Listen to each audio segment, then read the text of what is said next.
Alright, so today we're going to have the last tasting of batch 8 of 2023. So this is 2024, so these are a little bit older, but if you haven't followed my channel, if you haven't been following my channel, I try and save some of these home brews that I make just for a year, maybe two, maybe three, just to see what happens to them if you forget them. All home brewers forget at least one somewhere.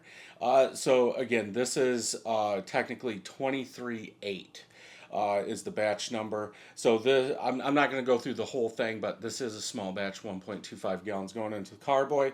Warrior at 60 minutes in the boil, Citra El Dorado and Sabro hops were used in this. This one did finish at 7.47% ABV. This was bottled on 9/9/23, so a year old from the date of this review. Beersmith called for this to be 6.9% ABV and 54.2 IBUs. I can't check the IBUs, so we are over. I was looking for the yeast. What did I use? I'm not seeing it. Why am I not seeing? Oh, Omega 005 yeast was used. So let's go ahead and get this open. This is only showing this is the third review. So if there is one more, I guess I'm wrong. Good hiss, good smoke coming out there. This probably would have used, I'll look, probably 2 of the big carbonation tablets, which technically should be overcarbed.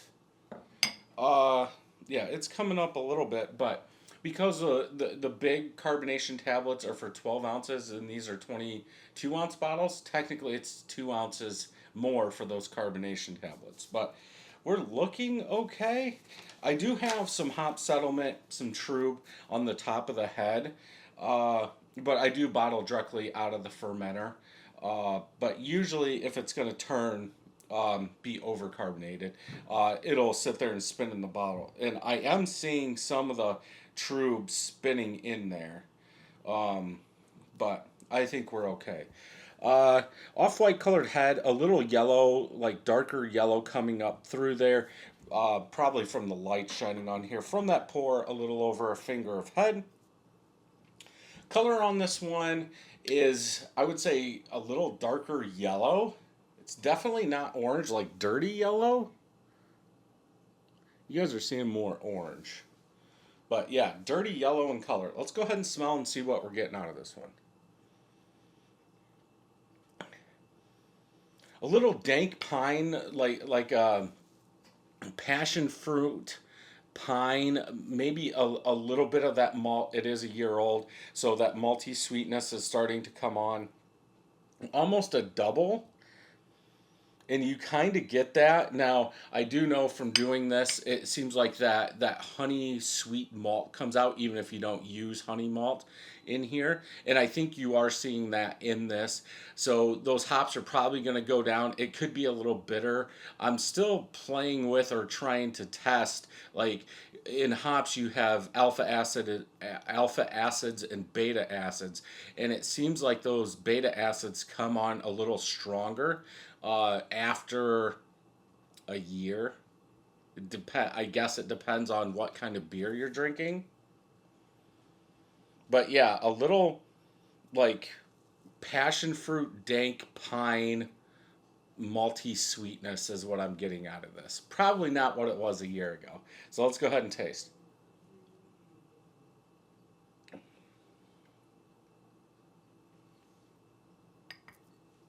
Like a sweeter, generic citrus rind pine bitterness.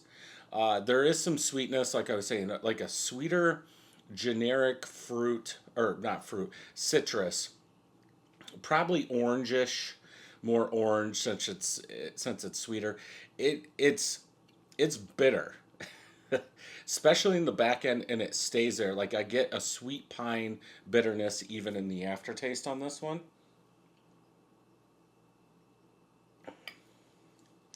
It does remind me of like that West Coast IPA I think the pine is a little too sweet, maybe toned down a little too much from a, I don't know if you want to say old school West Coast IPA, that big pine, big bitterness, and I remember a lot of like orange citrus flavors. That's kind of what this is. Perceived bitterness probably 70 on this one as it sits. Yeah, it is. It is starting to come up. If you've been watching it, it was like the level is right here, and now we're like up to here.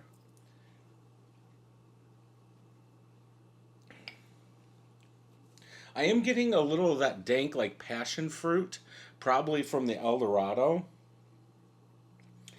The Sabro, it could be helping with the citrus, but it's probably the Citra.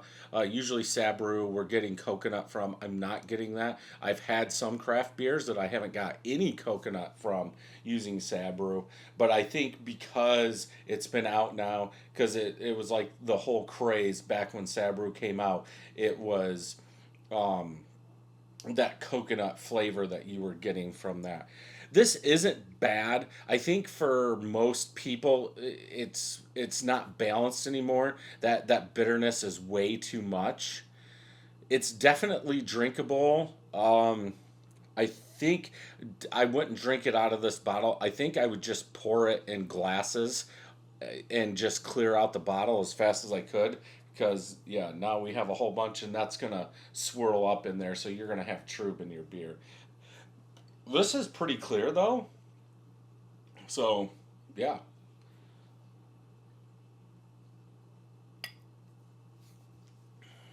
Yeah, it's still smooth though. It is using flake oats. Like the smoothness is still there. Um,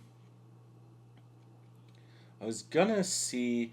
I did do this as American IPA. This is from, oh, I think it's Tree House Brewing Company. They put out a short a year ago, maybe it was even longer, and I was making a whole bunch of those. And some of these have been New England IPAs or they've been IPAs. This one I would say is an IPA just because of that bitterness. You're not getting that fruity or juicy citrus in there. It's more like West Coast IPA. I think if I had to categorize it, that's what I would put it at. Overall, not bad. Depending on how you like bitterness, I don't know if you would want to let this sit for a year. It seems like as that carbonation slowing down, or as my palate is warming up to this one, I am getting a little bit more fruitiness. I would probably go with like a mango fruit in there, but that big bitterness is still there.